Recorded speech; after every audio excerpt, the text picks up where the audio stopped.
In 1811, Napoleon controls Europe, from the Mediterranean to the Niemen River. He is counting on fighting the British with Russian support.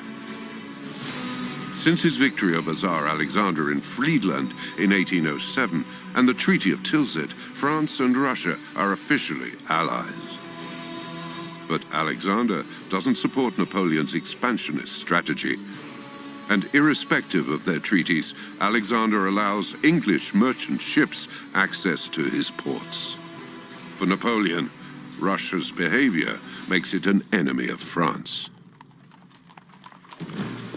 Armand de Caulaincourt has been French ambassador to St. Petersburg for 4 years. He understands Russia perfectly. I hear they miss you greatly in St. Petersburg. And they even organized a banquet in honor of your departure. Have you turned into a Russian, Caulaincourt? You know I've been requesting a transfer back to Paris for 2 years, sir. 2 years, yes. I hope you took advantage of your time there to get to know your friend Alexander. So, why is he refusing to close his ports to the British? It's not what one might call a declaration. When we signed the peace treaty in Tilsit 4 years ago, he told me... I hate the English as much as you do. And I answered, in that case, we have peace. But he didn't keep his word. It was you who invaded Germany. You support the Poles, and you are amassing troops on the frontiers during peacetime. Caulaincourt used to be Napoleon's aide-de-camp. He knows how to gain his trust and his benevolence. But despite his admiration for Napoleon, he won't let himself be blinded.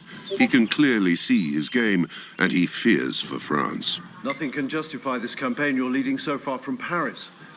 Too many have already died on the battlefield. Ah, Caulaincourt. You don't understand business. Russia is vast, and the climate is harsh. They will let you come and wear out your troops forced to march. They won't fight. They will wait for winter. You no longer have confidence in me. Caulaincourt, don't worry. Look upon the war in Russia as one that makes sense. War. The word has finally been spoken. Over the following months, Napoleon continues to amass his troops from all four corners of Europe, sending them towards the borders of the Russian Empire. Tsar Alexander knows this confrontation is inevitable. He hesitates lengthily between two strategies. Should he set out to meet the French or draw them towards Moscow? To thwart the French spies, his plan must remain secret from the majority of the general staff and the Russian people. Napoleon continues to ignore calls for caution.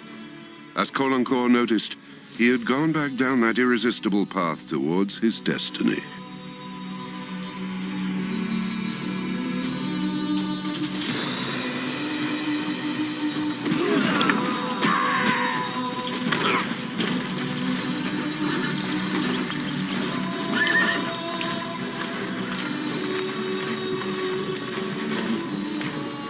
Day one of the campaign, 500,000 men.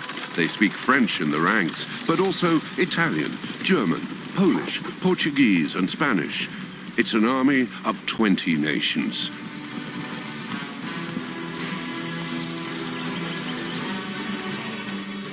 The First Empire, marching towards its destiny. Napoleon wants a flash campaign, a demonstration of force that will suffice, in his mind, to make the Tsar see sense. He wants to achieve his dream of bringing all the peoples of Europe together as one. They'd been promised they would soon be going home.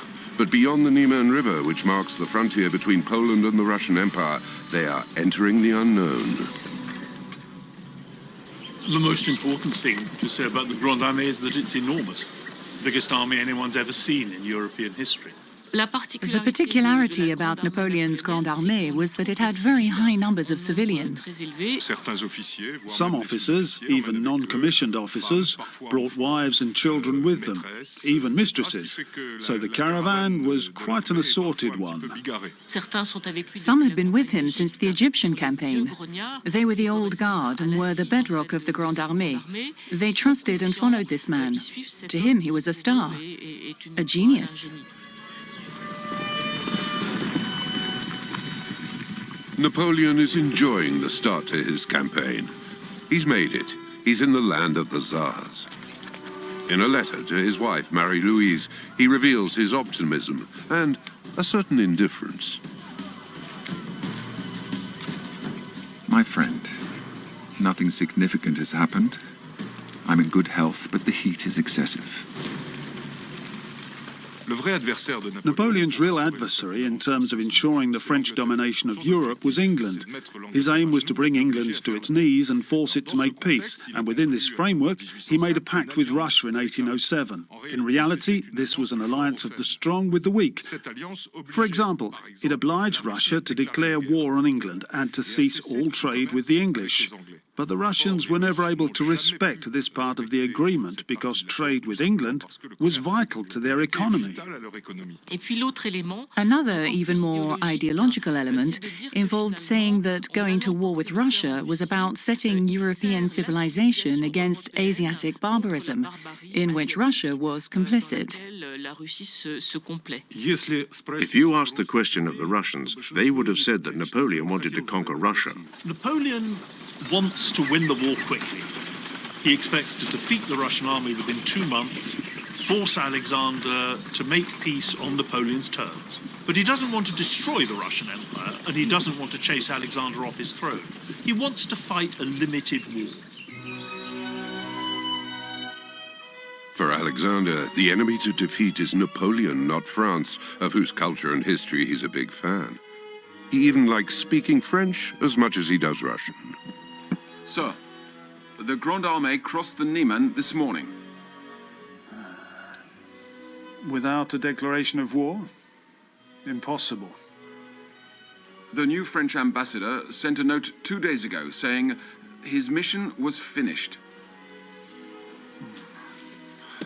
2 days ago? Why wasn't I informed? We didn't think... That was their declaration of war. We are ready to fight, sir. I do not share that view, General. But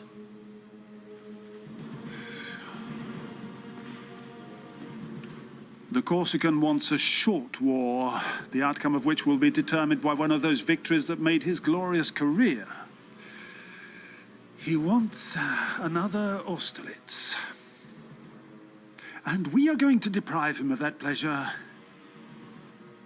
by refusing to fight, that is an unworthy attitude. We will leave him to get lost, which will give us time.